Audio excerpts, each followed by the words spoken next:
Okay, so I think the only further introduction I will do quickly is that last year was my first year here, and I think I knew two people the way I remember.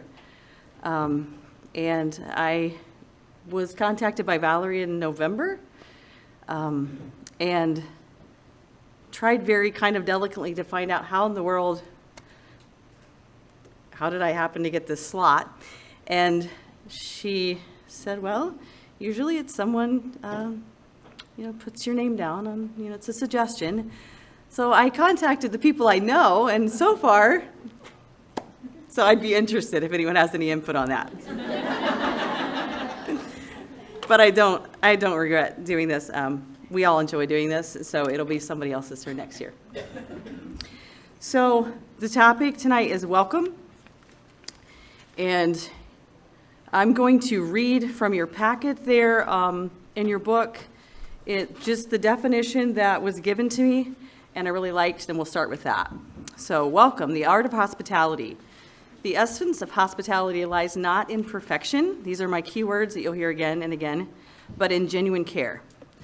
This topic will explore how God-pleasing hospitality might look for single women. We'll discuss briefly why a spirit of generosity and care is important, discuss practical advice about creating welcoming spaces, hosting, and relating to people in your home, in your daily life, with a spirit of warmth and kindness.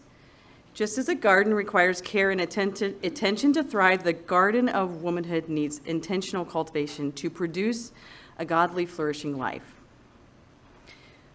Hospitality lies not in perfection, but in genuine care. So let's start with that, and then you just have a few slides that will give you some highlights of what I'm thinking. So let's define hospitality. And first here, so hospitality, philoxenia, the love of strangers. The love of strangers. And I have another definition here, the fondness of guests. So, and a host is one who receives all. Can you look at that word all for a second and just picture someone in your mind? It doesn't really matter who it is. One who receives all. And I'm going to add a few things here. You can write in your booklets however it works best, but it's a very brief outline that I sent to Valerie, to whatever works for you. But so what's the Bible's call? Why are we worried about hospitality? I'm going to read a couple of scriptures just quickly. Romans 12:13, you can write them down if you want as I give you those references, and I'm just going to refer to them.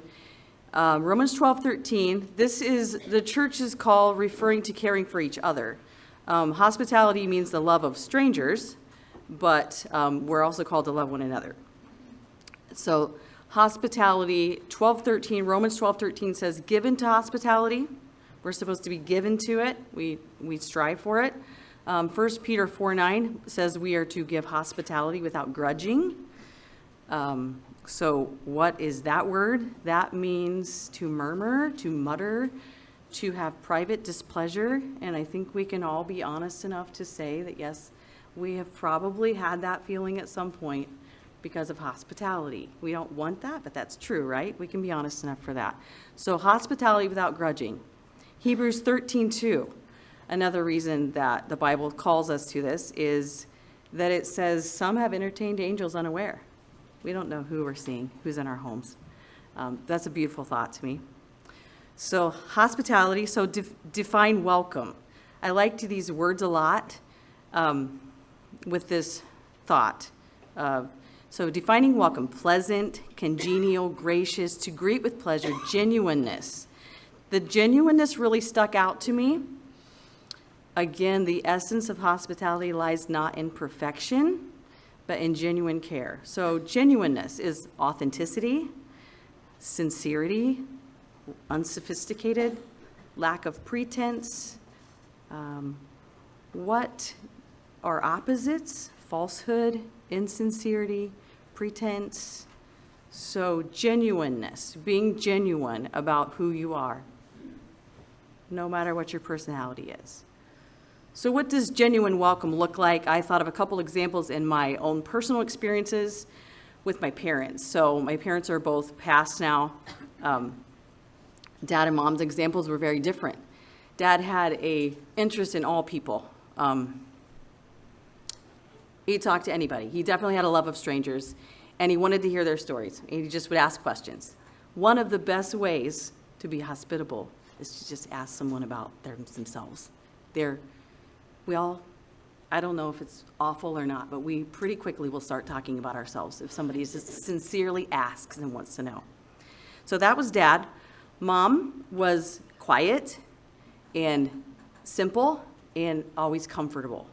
So you come into my parents' home, my dad would be the outgoing, finding out all about your life, who you were, where you've been, what do you think about this? And Mom would be sitting there just nodding her head and just making you feel comfortable. So that was genuine for both of them, okay? So that was genuine. So related to our call of hospitality and defining it, also in here I looked at and noticed as I was looking at the Bible that God has a heart for this, hospitality and welcome and God's love for the strangers. So just let me read you a couple of some scriptures here. God, the perfect host, one who receives all. Leviticus 19, 13, 33, and 34. And I'll just read this to you. If a stranger sojourns with you in the land, you shall not vex him. But the stranger that dwells with you shall be unto you as one born among you, and you will love him like yourself, for you were strangers in the land of Egypt. Deuteronomy 10:19. Love therefore the stranger, for you were strangers.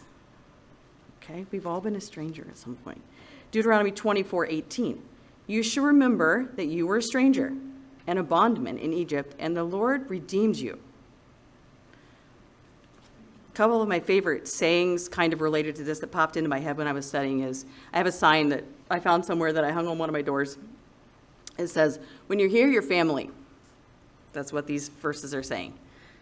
God says, you're here, you're family. And another one over my door where I live right now says, may all who enter as guests leave as friends. So that's hospitality. It's welcome. It's loving strangers. It's receiving all. It's being genuine. So now let's talk about what does this look like? There we go. Okay. So you guys have a handout. And I just came up with some things. And we'll go through these, and then I would like your input at the end. Just shout them out, and we'll talk about other things. But this is something that we have to think about as single women. So we've already looked at the fact that God wants it for us. The sentence underneath the hows and the wheres, the goal is to create places for interaction and communication to be able to flow freely, for growth of friendship, for the dependence on one another to be felt, understood as healthy and lovely and beautiful. So maybe all of that definitions of hospitality and welcome weren't really all of that, but it's in there. We need each other. We need to be accepted by each other. So how can we do this? When we're in the moment with people, genuine welcome into your space. We have different personalities. I'll talk about that a little bit more. You don't have to be my dad. You don't have to be my mom. I don't know what your personality does to welcome people. But I think people know when you're genuine, and they know that if it's welcoming. Now, we all have broken places in our hearts. That's okay. God knows that. Be genuine where you are, with who you are. As much as you can love, give. That's all God's going to ask of you, and everyone else if their heart is with God. So in the moment, genuine welcome into your space, into who you are. Your home, so a couple of ideas. If it's small, I liked the idea. So maybe I should just preface this by saying, have I done this beautifully? No, I have not. I love the ideas that came into my head just as I was thinking about it. It was a really good study for me. I like hospitality. It's work. We know this, right, guys? That's part of why we're going to talk about why it's hard sometimes. But I like these ideas. An older couple, a young couple, and a friend. So you have 6 people. So you don't need a lot of space, but you have some variety. Their home, take the food. Ask if you can invite someone else if you want to. coffee shops. Invite your friends, a mixture of groups. I liked the idea, as I was thinking about this, of planning an interaction of some sort that encourages getting to know each other better. It can be really simple stuff, books, food, more serious things if you're comfortable with that in your group where you're at, story of personal growth, things that have helped each other, helped you in your life, in your growth with God or with relationships. Games, take card games, whatever. That's a way that you can be hospitable, you can welcome. Parks, bike rides, potlucks, outdoor games, softball, kickball, canoes, kayaks. You've got things for kids here, but you do the hosting and organizing. That's the work part. And in the inviting, you can also ask for help with the food, and then I have campfires written in at your home, friend's home, park, yard games, relays. For the kids, those are fun. Just simple, remember stuff that you used to do as a kid that you loved in school or whatever that helped you relax and have a good time with your friends. Circle games, I wrote one in that I remembered. Bible trivia too. And then simply use the interest God has given you and create your own game, trivia, treasure hunt. So there's a few ideas, and I'll go over the others, but let's just get some ideas from you in the crowd here. What ways have you done this with people that have worked? What things have worked for you, or what things have helped you to understand how to do this better? Just, if you have some thoughts, just say them, I'll repeat them, and write them on the back of that card for other ideas, or on the card there. What ideas, what have you guys done for welcome and hospitality in your homes, wherever? What can you share?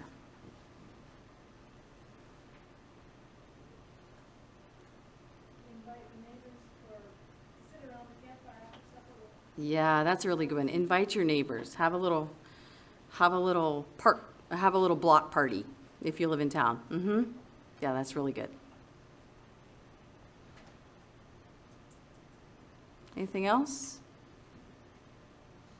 Not really. If you think of something, we'll go stop again at the end here. This is another one that I've really enjoyed, a traveling supper or mystery supper. How many people have done these? Probably a lot of us. But this is a really fun one for kids and adults alike to get involved. Have another friend help you plan it. Good memories. When you have a bigger space that you need, rent this church, school gym or community gym. Maybe it's for a special birthday or an event that's special. Ask for help with the food. That's not a bad thing. Most people, when you contact them and tell them you're going to have an event, has everyone had the experience of somebody saying, what can I bring? Yes. So they're actually really willing to help us, to get us involved in their lives. Somebody said this morning, you need the church, but the church needs you. That really struck a chord with me. I don't know that we really understand what our space is in the church, but they do, and we're part of them. We need to be a part of them, and they need to know who we are. We're all important and part of a body. So, in the moment, I heard somebody talking about this morning, and I hope they won't mind. I don't see them in the crowd or know where they're at, but I walked into a conversation they were having about hospitality, and they said they hoped that they loved when people invited themselves quickly overnight. Can I come overnight? Because then they didn't feel stressed about, was their house ready? Because then they'd have to worry about being perfect, right? I wrote in here again, the essence of hospitality lies not in perfection, but in genuine care. Be genuine. Care about them. Dessert. I liked this idea. Just the meal's too much, have a few people over for dessert, hot drinks. If you want a devotional, ask a friend's husband to lead something, have some campfire s'mores, circle games again. I think the important thing is to create places for interaction and communication, for the growth of the friendships, and for dependents to be felt, understood as healthy and lovely and beautiful and needed. So those are my practical ideas. I have other things to share, but anything else that you guys would like to talk about that you've done that's worked for you, that you want to share with us? I have been on watermelons and they're light on the neighbors. Watermelons and neighbors, yes, that's great. Just cut them open and hand them out. Yep, let the kids run with watermelon juice all over their mouth. And spitting watermelon seeds, so you can spit them the furthest. Anybody else? Invite your nieces and nephews to go on an outing with you at a pond or some. Yes. Yes. Does anybody feel like they don't have enough time with those little people in their lives? Make time to do that with your nephews and nieces. Invite them to a pond or a park or take them to the zoo. Mm-hmm. I had my school children come to my house. We took a buggy ride from school and we had cookies and punch and just played games for the Mm-hmm. So school children at your home, in your personal space is different than having them at school. And it's a different type of welcome and hospitality. Invite the adolescent age girls over for the night. Yeah. Oh, that's a really good one. Be a mentor without them knowing it. Just invite them over to have fun. And maybe you're not even thinking that necessarily, but that's what you're doing, and they need you. You have experiences that they need to hear about. I have made treasure hunts for the school children. Treasure hunts for the school children. Yep. That's, yeah. Children love that. Yeah. Yeah. I have a friend that does tea parties for the girls, even sometimes the girls, it's like Uh-huh. once or twice a year, she'll have a tea party. Oh, for that's so certain fun. age group, Yeah. And they really enjoy that. Yeah, they look They'll forward to it often because do- they know it's their turn. Uh-huh. Yeah. And they'll often do like kits for CAM or something like that. Yeah, well, that's a great idea. So tea parties for certain age groups, different times of the year. Mm-hmm. There's another one. Go kayaking with your nieces and nephews. Yes, one of my favorite places to be is in a kayak. Kayak with your nephews and nieces, your friends, your little people. One of the things I didn't write in here, but that I've done in the last year, to be intentional about getting involved in the younger girls' lives at church, is I took them all out for their birthdays. Sometimes in a crowd of 2 or 3, sometimes 1, depending on the age. I had a 30-year-old I took out, it was just me and her. So that's another way. So hospitality, does it always mean in our houses? No, it's really about growth of friendships and interaction and communication and welcoming them. Welcoming them. Anyone else? Yeah. My single friends and I enjoy occasionally a campfire Mhm. back in our meadow and then sweep on a hay wagon under the stars. Oh, that sounds lovely. So yes, campfires with friends and hay wagons sleeping if you have the availability. That sounds lovely. As long as there's no bugs. No, that's really, really. Anybody else? Just taking time to talk to the children and younger people at church. Yeah, make a Build point. connection with them Yeah, look them in the eye. Make a point of connecting with the younger people. and try to talk about something that would interest them. Yeah, you know. find out what their Maybe interests are. how school's going, or, what did you do this week? Did you, Yeah. try to, yeah. That And means a have you all, lot to children. yes, have you all noticed that they interact with you differently than a married mom? They know you have time for them. I don't know how, but they do.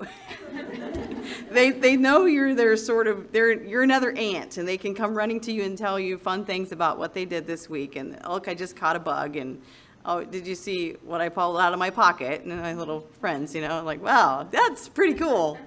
What are you gonna do with that? Eat it. Maybe we should talk to your mom about that first. So, yeah, those are great ideas. I think it's really about what we want, whether we want to. So that's kind of the next section here, is the next slide. This thing's still tricking me.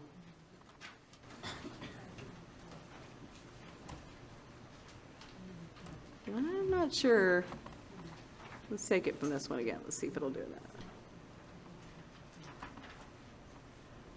I don't know if I need some technical help or if I'm just, it looks different than it did when we plugged it in earlier, so I'm not sure why I can't get my slides to come up.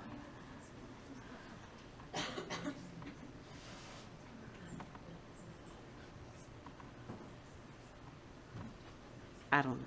Yeah, it definitely looks different, but just have three more slides, but if they're just not, it was fine.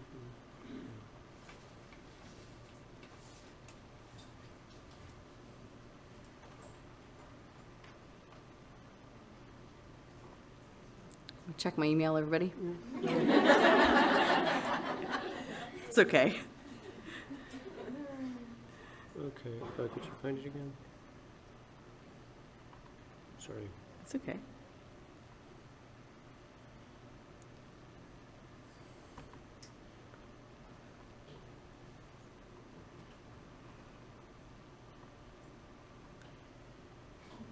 There it is. Okay, now if we go from oh, I just did it from the other one last time. Okay, there we go. That's what it was doing earlier. Thank you. So why don't we do this more? That was my question as I thought about this, and so those are my practical ideas, and so I thought to myself, why don't we do this more? Because that all sounded really fun, right? And lovely, and we're building relationships, we're making connections with people that we love and need to love more. I thought a lot about church people when I thought about hospitality, but hospitality does mean the love of strangers. But if you don't know someone in your church, are they a stranger? Yeah. And we can be in churches big enough that we don't know them. They're strangers to us. So why don't we? So things that inhibit welcome, why don't we practice hospitality? So the first one I came up with is inconvenience. So what did grudging mean? Anybody want to throw that out? We're muttering around, we're complaining, we're like, there was something about quiet displeasure that sort of hit a chord with me because you're like, sure, you can come over. Yeah, that'd be great. But you're thinking about all the things you got to do first, and I was supposed to work until, I guess I'll see if, yeah, come over. And it's not like you really don't want to, but it's just that you sort of know you've done that before. So grudging, we do that. We're busy. So when I thought about busyness, I thought about prioritizing. One way that I have prioritized my personal life, or I try to, is my family is not in my church, the church that I attend. So I put church first. That was hard for me, but I put church first, and I made them my priority. Underneath church is my family, and then it's my friends, and then it's my work. So of course work comes at a higher place in lots of those places, but in my head, that's my priorities. So if I prioritize that way, can I prioritize hospitality with my church people? Yes, I can. Can I do it monthly? That seems doable. So make a goal. Like, how often am I going to do something like this? How often am I going to practice one of these things? Fear. What type of fear are we talking about? Failure? So I'm going to read you these Bible passages here. We're afraid we're going to fail. We're not going to measure up. Rejection's a little different, but it's kind of all in there. We're afraid we're not going to be perfect, right? Fear of failure. What are we afraid? What kind of failure are we afraid of? Anybody want to throw something out? Why are we afraid of failing at being hospitable? Maybe that people won't enjoy being with us. Oh, okay, that's a good one. So people might not want to come to my house. Okay, that's kind of rejection. Anything else? Doesn't work in their schedules. They're too busy for us? Oh, okay, they're too busy for us, okay? What if conversation falls flat? What if we don't know what to talk about? Because we have completely different lives. I go to work at the hospital every day, and what do you do again? Right? Okay, another one? Food and fanciness. What was the definition of welcome? What was that about genuineness? Where's that at again? I hear you. Thank you. Thank you for that. Food and fanciness. Anything else? The what? It drops? It flops. Same as drops. You drop the lasagna, it flops on the floor. Good. Okay, failure, not measuring up. What else? The cleaning isn't done. My house is not perfect. I haven't been home all week. Yeah? Okay? Come out of obligation. What if they feel like they have to come, but they really don't like me? Okay? No, these are real. Yeah. What if I'm too tired because I worked all day and I can't do this? Wow, you guys are better than me at this. Do you want to come talk? Anything else? What about it costs too much? Yes. Like there's cost. Costs. That's real. Can I just throw something in here? One of the ways I have made some of that work is that when I set aside my tithing money, whatever you guys do for that, I pull out of that and I serve my guests. And I don't feel bad about that. This is a gift to God from me to them. And then I have more than I need. And I don't feel bad doing that. So that's one way I've settled that problem. What else? Anybody?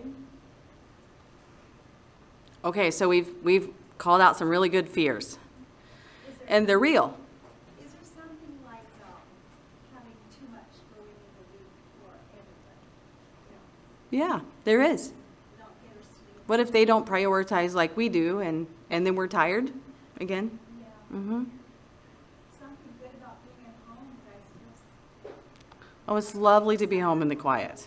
It's lovely, isn't it? We get home, we're like, oh, relax now and just, wait, I'm supposed to be having company, right? Yeah. Okay. So fear. Why should we not fear? Does anybody want to start telling me about that? Or should I just read you some scriptures? Let me read you a few. Fear of failure. 1 Timothy 1:7 says, God has not given us a spirit of fear, but of power and of love and of a sound mind, even when we're tired. Fear of not measuring up. These scriptures, 2 Corinthians says, but they, comparing themselves among themselves, are not wise. So we have different personalities, right? That was a little bit of a struggle for me to think about how to present that. We do. There's nothing wrong with those personalities. God created you, who you are. He knows what circumstances in life made you the way you are. He knows where you're going to be 20 years from now. He knows where he's headed with you. And he likes you just where you are. So, I think Deb read it today. Zephaniah 3:17, she did. The Lord thy God in the midst of thee is mighty. He will save. He will rejoice over you. She read it in the, I think, American Standard. He will rejoice over you with joy. He will rest in his love. And he will joy over you with singing. Okay, he actually likes your personality, who you are. He likes you that way. So does that help with the fear of not measuring up? So be genuine. Give the love you know to give. Be open. What about rejection? Or we're taken advantage of. These are real things too. I don't know how to really describe that in our situations always. They're different. We feel rejection in different ways. We don't expect to be rejected, and then we are. We give our best, and we feel like we're slapped. That's not just single people. That happens to everyone. But fear of rejection. John 13:16 says, the servant is not greater than his Lord. Neither he that is sent is greater than him that sent him. 1 Peter 4 says, 8 and 9, above all these things, have fervent charity among yourselves. For charity covers a multitude of sins, of things that happen that are bad to us. That verse is followed by, use hospitality to one another without grudging. 1 Peter 4:19 says, wherefore let them that suffer according to the will of God. He knows what happened. He knows you did your best. You thought you did. Commit the keeping of your soul to him in well-doing, because he is a faithful creator. So when we said all that, do we really have a good excuse? So let's talk about our garden for a little bit. How does welcome affect our garden? This is a quote from what we read in the beginning again. The garden of womanhood needs intentional cultivation to produce a godly, flourishing life. So how does it affect our garden? And again, I have a few other things written in here to talk about than what's right here, but let's think about a garden. What's the purpose of a garden? The purpose of a garden is fruit. It's also about productiveness. It's a place to work, to be useful, to place our energy. It's a place of beauty. Who is it for? Who's this garden for? So we know it's for God and others, and it's for us. It's for us. But hospitality and welcome reminds us that our garden is not just about us. So yes, we enjoy this garden. We enjoy what God is doing in our hearts. We enjoy the beauty that he's creating. But life is not about us.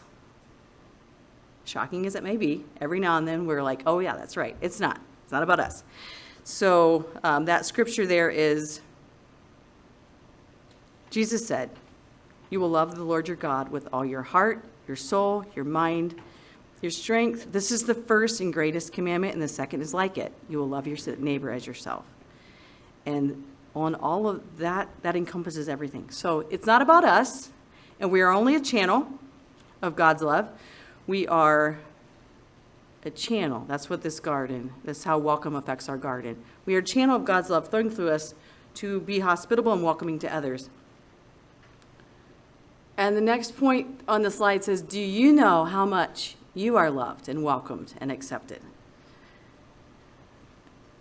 This was probably my favorite part of this little presentation. Just listen to how you are loved and accepted. I don't have scriptures for these, but you can come up with them. You are, okay, and we are also single women, right? Just listen. You are loved with an everlasting love. You are accepted. You belong. You are his. He writes songs about you and sings them. He is ours. He is our father, our husband, our defender, our protector, our provider.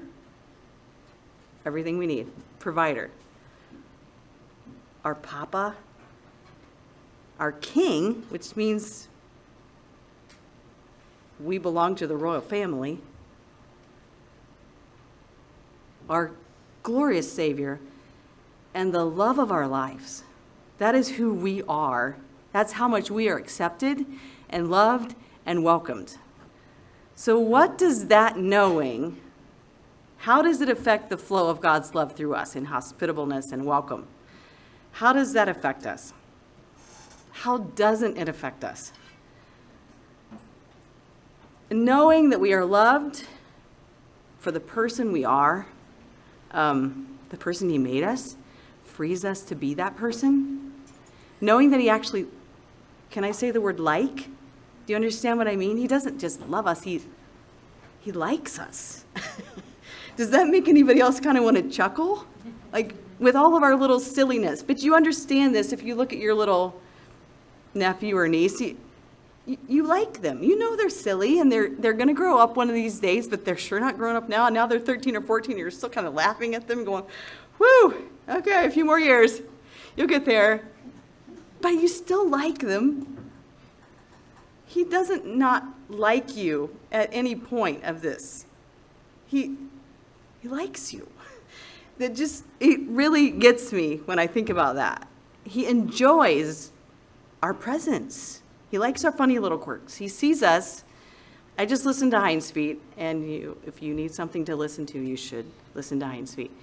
He sees us as perfect when we will be like him. That's how he sees us. And I'm not saying that we are perfect. I'm not saying we don't need to grow. But I believe that's how God sees us, as who we will be in his kingdom.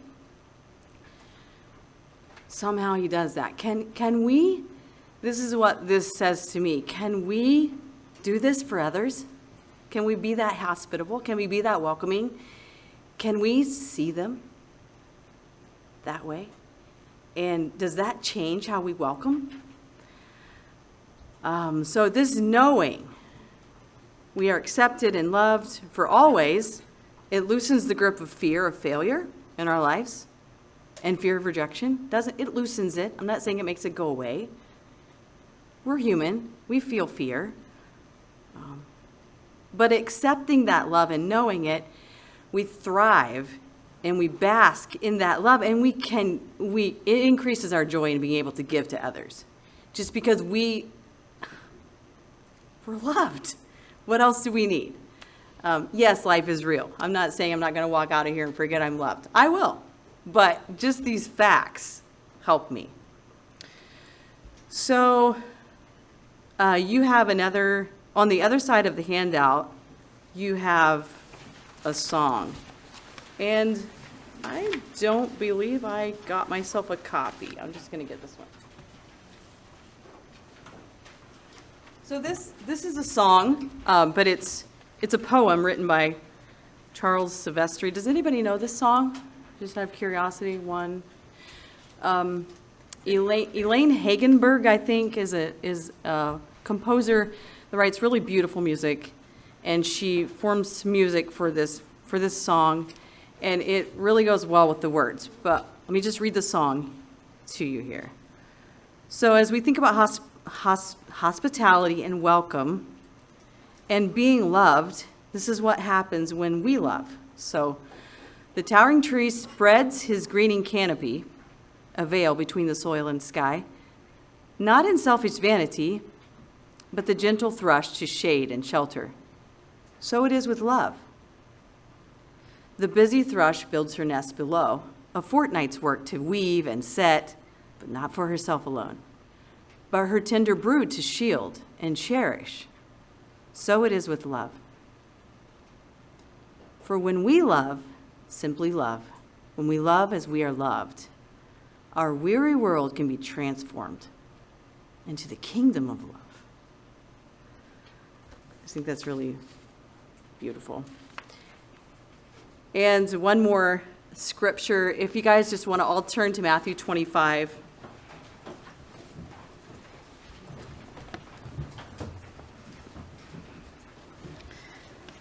Matthew 25:31. This is more encouragement and another view from God's perspective of hospitality. It's a little bit sobering, but it's a good reminder. 25:31. And my young friend back there asked me if my Bible was large enough print, and it's close. When the Son of Man shall come in his glory and all the holy angels with him, then shall he sit upon the throne of his glory, and before him shall be gathered all nations, and he shall separate them from one another, as a shepherd divides the sheep from the goats. He shall set the sheep on his right, but the goats on his left. And the king shall say unto them on his right hand, Come, ye blessed of my Father, inherit the kingdom of God, the kingdom prepared for you from the foundation of the world. For I was hungered, and you gave me meat. I was thirsty, you gave me drink. I was a stranger, and you took me in. Naked, and you clothed me. I was sick, and you visited me. I was in prison, and you came to me. Then shall the righteous answer him, saying, Lord, when saw we thee, and hungered, and fed thee, or thirsty, and gave thee drink? When saw we thee a stranger, and took thee in? Or naked, and clothed thee? Or when saw we thee sick, or in prison, and came unto thee? And the king shall answer and say unto them, Verily I say unto you, inasmuch as ye have done it unto one of the least of these my brethren, ye have done it unto me. Then shall he say also unto them on the left hand, Depart from me, ye cursed, into everlasting fire, prepared for the devil and his angels. For I was hungered, and ye gave me no meat. I was thirsty, and ye gave me no drink. I was a stranger, and ye took me not in. Naked, and ye clothed me not. Sick and in prison, and ye visited me not. Then shall they also say, answer him, saying, Lord, when saw we thee an hungered, or athirst, or a stranger, or naked, or sick, or in prison, and did not minister unto thee? Then shall he answer them, saying, Verily I say unto you, inasmuch as ye did it not unto one of the least of these, ye did it not to me.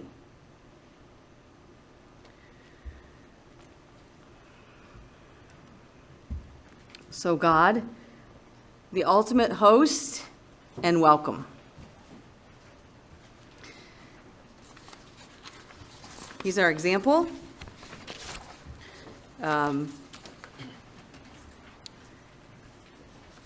He loves when we are strangers. He makes us his family, his dear ones. Is that why he has such a passion for strangers? Because the potential of every stranger is that they can be more than our family, but his family. Family to us and to him. So the essence of hospitality lies not in perfection, but in genuine care.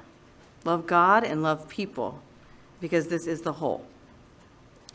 So God bless us and help us to learn what it means to love each other better, so that the kingdom of God can come to us here on earth more every day. God bless you. It's been a really good weekend to be here.